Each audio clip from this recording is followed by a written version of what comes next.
First, I want to extend my deep gratitude to all of our first responders and all the folks that were out all night long last night responding to the wave of storms that came through Tulsa. We had personnel out responding to calls for service all night long in all parts of the city, and our team just did an extraordinary job with that. And are still out doing an extraordinary job right now. We have crews out clearing out streets. I was out with them earlier today. We had a lot of very large old trees uprooted and knocked down in streets and on houses, and our crews are out cutting those up and getting them out of the street. I would ask if folks are driving around and you get to a street that has a barricade up, please don't drive around the barricade. They are there for your safety. In some of these neighborhoods, we have power lines down, and until those are restored, it's not safe for people to go back in there. So please follow the clear guidance that's available out there. Also, I want to thank the American Red Cross that has opened an evacuation center at Crosstown Church of Christ at 3400 East Admiral for any folks that were displaced from their homes as a result of last night's storms. The big threat that we face now, and it is one that we all need to be aware of, I think there's perhaps an inclination after the big storms pass to think that we can all take a deep breath and relax and not worry about anything, but there was a tremendous amount of rain deposited in our watershed that has been flowing into Keystone Lake for the last couple of days now, and that has caused the Army Corps of Engineers to let us know that they are going to have to elevate the rate at which they release water from Keystone Dam. We have an expert here from the Army Corps of Engineers who will go into more detail about that in a moment, but flooding along the Arkansas River is something that we all need to be observant of. I'd ask that all Tulsans keep an eye out and be vigilant. These waters, they will start to arrive here in Tulsa this evening, and it will continue to raise into the morning hours. But we will have, and we do have, our personnel, our emergency personnel deployed throughout the city in those areas that we believe are of highest risk. Now, reflecting this high risk, earlier this afternoon, I signed an emergency declaration that really begins the implementation of our emergency response plan, and that is now being deployed by our emergency personnel in coordination with the county and with state authorities. So those personnel will now be deployed throughout the area to assist folks as situations arise. That plan is in place. It's been developed by some of the best minds in emergency management. Tulsa is not a city that is unaccustomed to dealing with flooding. That is something that we've dealt with since our earliest days when the city was built here. We have some of the foremost experts in the nation here in Oklahoma that can help us from a predictive standpoint in identifying where the areas of risk might be. And we have outstanding emergency personnel here in Tulsa who will be out there deployed in the field to assist Tulsans during any situations that may arise. We want folks who live along the Arkansas River in Tulsa to remain vigilant, be aware.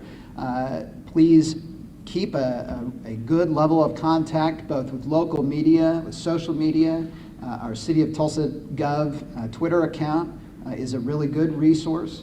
And then we will also be posting after this press conference maps that we have brought from the U.S. Army Corps of Engineers based on the amount of water that we expect to be released from Keystone. That will, any Tulsan can go online and look at those maps and see how, based on past data, we would project these releases to impact the part of the city where you live. And so we encourage everyone to do that as well. Again, you can go to the City of Tulsa website to find those maps after this press conference concludes.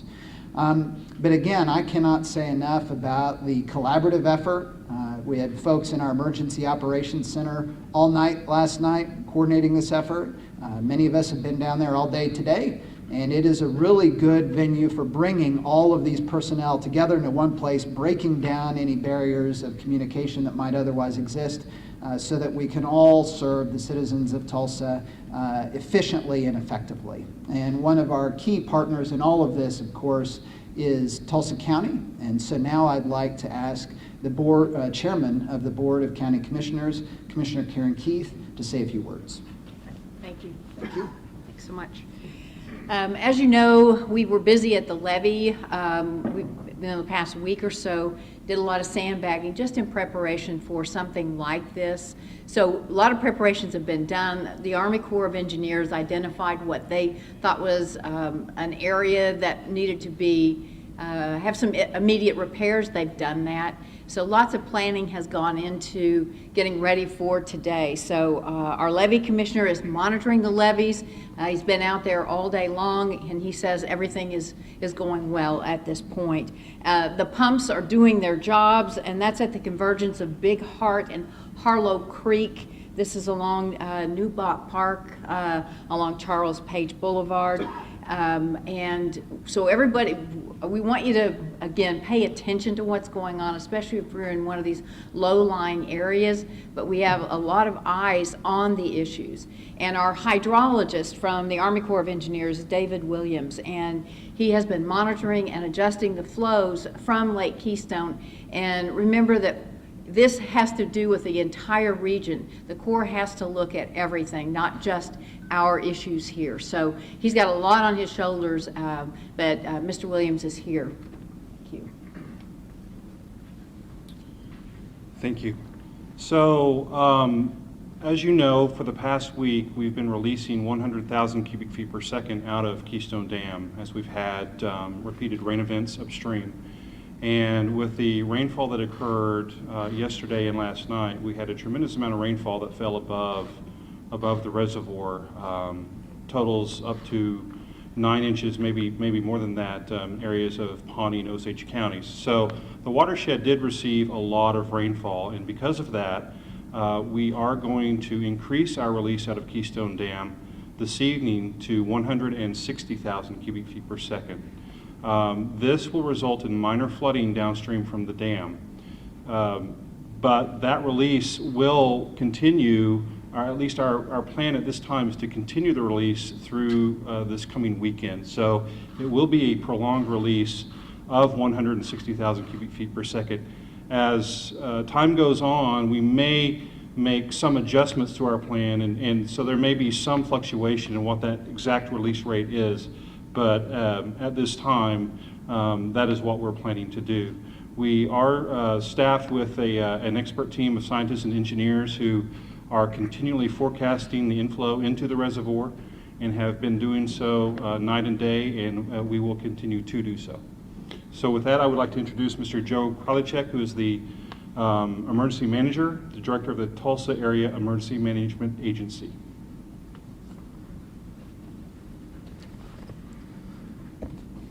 The City of Tulsa and Tulsa County have a long-standing emergency operations plan, which includes plans related and regarding river flooding along the Arkansas River.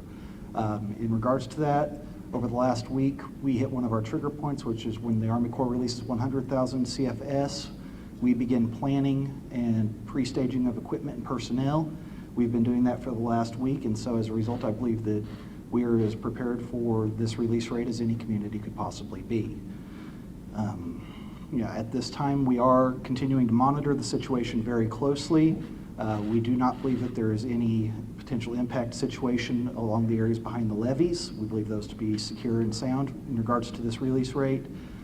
We do foresee some potential impacts, especially down along the southern part of the county, in the Jinx area, and possibly in the Bigsby area.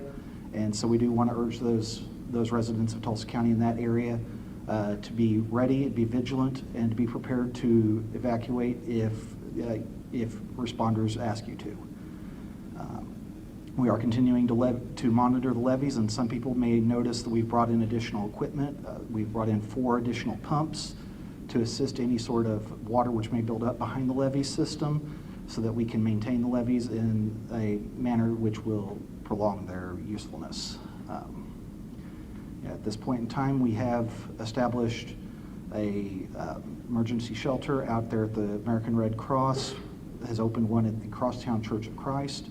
And so if you require evacuation, we ask you to evacuate to that area.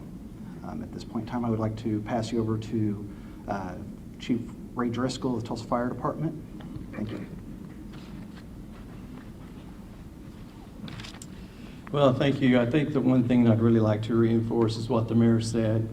We don't need people going around barricades. We don't need people in the water. This will just be an additional strain upon our resources. So please be mindful of that. We have plenty of resources to take care of something like this. I can tell you that the TFD and TPD have a unified command that's going to be set up at 6 this evening at Station 9 in far south Tulsa. We have also got ready our swift water rescue team that will be deployed as well. And we have 2 others across the state that will be here with us. And then we also have a drone team that will be ready to respond at any time. I will now turn it over to Chief Jordan. Thank you, Chief. For the past day, a little over a day, we've been standing up the Emergency Operations Center. We've really studied this whole process. We've given a lot of great information from the Corps, from Joe, the fire department, everybody involved. We think we're taking the very best practices possible forward as we move into this event. What our primary mission is always going to be before anything else, if needed, is rescue and assisting in voluntary evacuation if needed. After that, we obviously are involved in security. We're involved in traffic direction. We will be helping to man two command posts at Station 9 as well as Station 4. We have 2 locations so we can kind of cover the whole city more easily. We would ask you to be patient. We are going to the protocols of Operation Select Streets, which means we won't be going to all traffic accidents because we're going to be using those officers to assist in the operations out here in the area of the flood. So, thank you all. Lastly, I really want to thank our local media for helping get the word out about the situations. Last night, I thought the coverage of the storms was just outstanding, and really a lot of, I thought, heroic action by folks reporting the news so that Tulsans knew what precautions to take to protect themselves. We appreciate your cooperation and help getting the word out about this.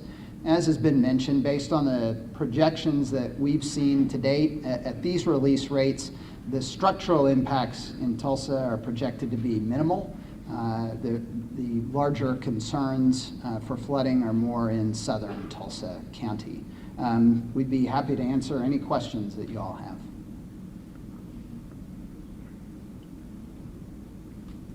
Mayor Bynum, what about, I know you just said that the structural impacts could be minimal. What about the parks along the river, like river parks and trails? You guys can say anything about that? Yes, based on the mapping that we've seen, you can expect waters to rise up into river parks.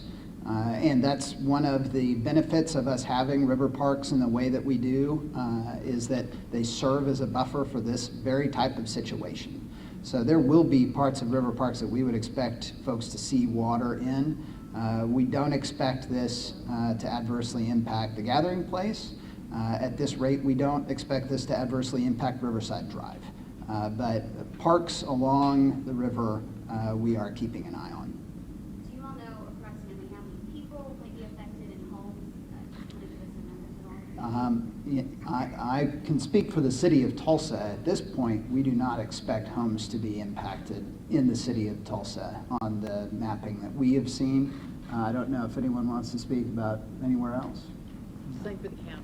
Same for the county. At the rate of 160,000 CFS, we don't expect homes to be impacted. Is there anything, I know a lot of homeless people live along the Arkansas River. Is there any efforts to get some of these out?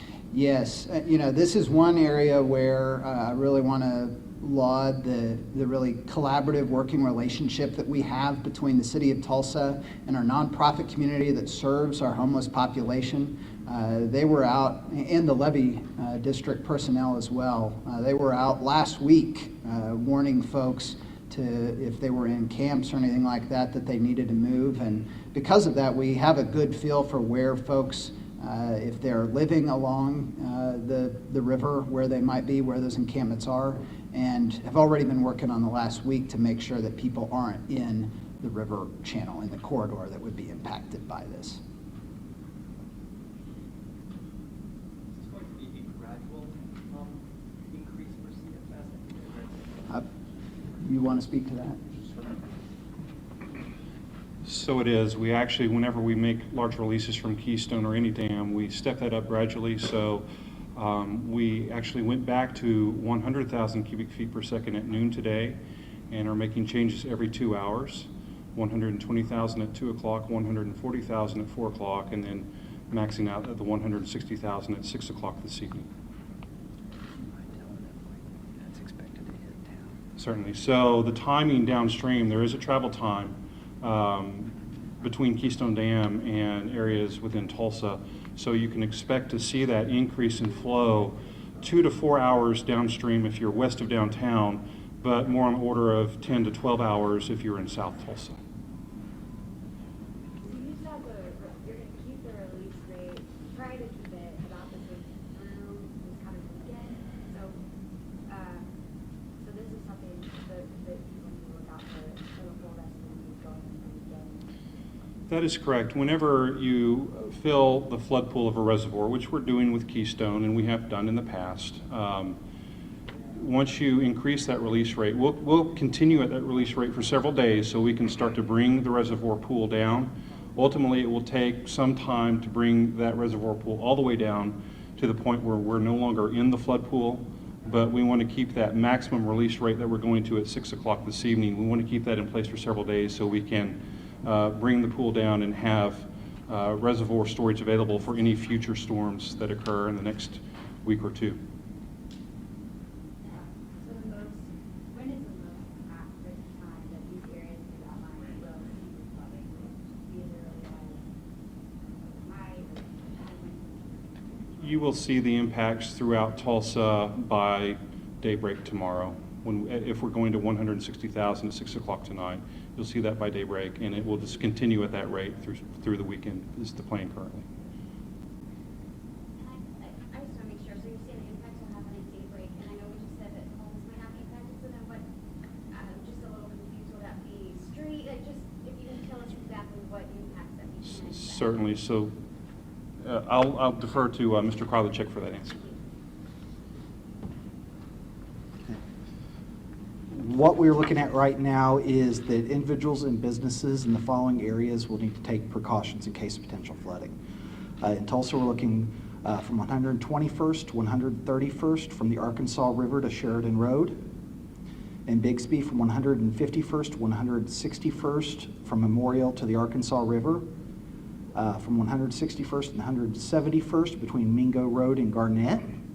And then Jinx south of 71st and west of Elm Street.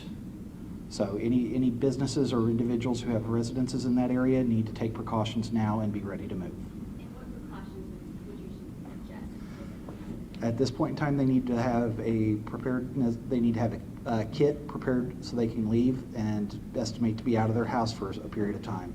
Have a little bit of food, a little bit of water, a couple days worth of medicine, some extra clothes, any important documentation you need to have. Now might be a good time if you have any delicate valuables to raise those up off of your floor. Shut off the power, shut off the gas to your home if you need to evacuate. And that way that will help first responders who may have to enter the area. Do you know how many people live in those areas? I don't have that information. And what would you guys say to people that might, if anyone go out and see the flooding, or they would you encourage people to stay away from that area? We ask everybody to stay back, let the response community take the actions it needs to take. I'm sure that the media will have plenty of pictures, plenty of information out there for the public who's interested in following along with this. Anybody who tries to enter the area could be putting themselves and any responders at risk. And so we want to urge everybody to stay out of those areas that I just mentioned. Now is not the time to go down there and go sightseeing. This is a dangerous situation for anybody who's caught down there unprepared, and we need to treat it as such. Can you give us a general timeline for how long, obviously we said daybreak might be where, but just will this be concurrent throughout the rest of the week, weekend? with the release rates at the way they're projecting, once the water hits that certain mark, it'll likely stay there for as long as the release is ongoing through the weekend. Yes. I know you guys touched on this about the levees, but given that it's going to be going on all week, are you confident that nothing will go wrong with the levees, especially as the spring? We are monitoring the levees very closely. We've brought in additional equipment, and the U.S. Army Corps of Engineers has some of the best engineers in the world, and so they are helping us to monitor and maintain those levees if need be. Can I make one note? We talked about shutting your power and gas off. Don't do it yourself. Don't try to pull a meter. Get with PSO, ONG to have your power and your gas shut off. If you think you're going to be in a flood situation, don't try to do it yourself. I did want to mention in unincorporated parts of Tulsa County, we've had trees across the road. We've had creeks across the road. We've had some bridges wash out, as well as the surface of the road underneath, which has created some craters. My hat's off to the Tulsa County Sheriff's Department for scrambling all over the county this morning, and they're keeping us informed on our end about some of the issues. I would ask that as a citizen, if there is something out there, that you would also let us know at the county so that we can get on that. I also greatly appreciate the work of our road crew. They were out at midnight last night, and they're still working to clear some of these problem areas. So it is all hands on deck, and this is a perfect example of seeing everybody really work together. And to your question, I do want to be real clear. I mean, on the modeling that we have available at this rate, we don't expect homes in Tulsa to be impacted. But that does not mean that folks shouldn't pay attention and keep aware as the night goes by. If you live in the Arkansas River corridor, please remain alert and pay attention to radio and television, and certainly be aware of what's going on around your house. We can project to the best of our ability based on data that we have, but we won't truly know where this is going to rise until, as has been said, the early morning hours tomorrow, when the full release rate is underway and it's reached the city of Tulsa. Any other questions for us? Is there a possible timeline of when the water will recede once you start slowing down everything? Certainly. So it will be just like the increase in reverse. Once we cut back at Keystone, you'll see that same timeline through the city, where you'll have a travel time of 2 to 4 hours on the upper end of the city, maybe 10 to 12 at the very lower end of the city, and then we'll be down to whatever new release rate we have. Anyone else?